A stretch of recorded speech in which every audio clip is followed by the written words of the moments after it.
Tentative de coup d'État en RDC. La Belgique réagit vivement à la condamnation à mort d'un de ses citoyens.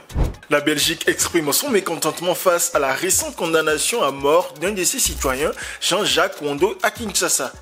Ce dernier, ancien collaborateur de l'Agence nationale de renseignement de la RDC, a été jugé par la justice militaire qui l'a désigné comme un concepteur d'un prétendu coup d'État avorté.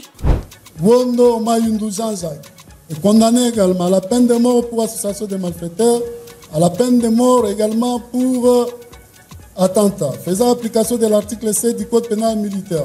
Bien que la ministre belge des Affaires étrangères, Hadja Labib, ait été prudente dans ses déclarations, évoquant le respect de la souveraineté de l'État congolais sans entrer dans le fond du dossier, la tension est palpable.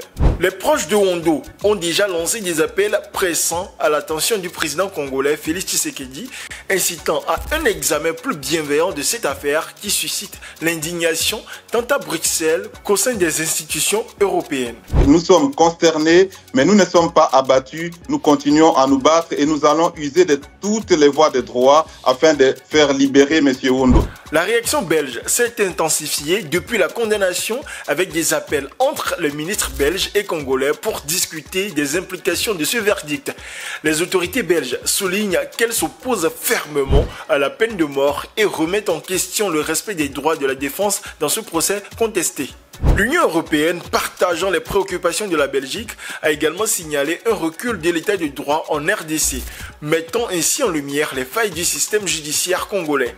En raison de l'absence d'éléments de preuves tangibles présentés lors du procès, cette condamnation est vécue comme une atteinte grave à la justice, ce qui renforce les efforts diplomatiques pour obtenir une résolution favorable de la situation. Lomé Actu.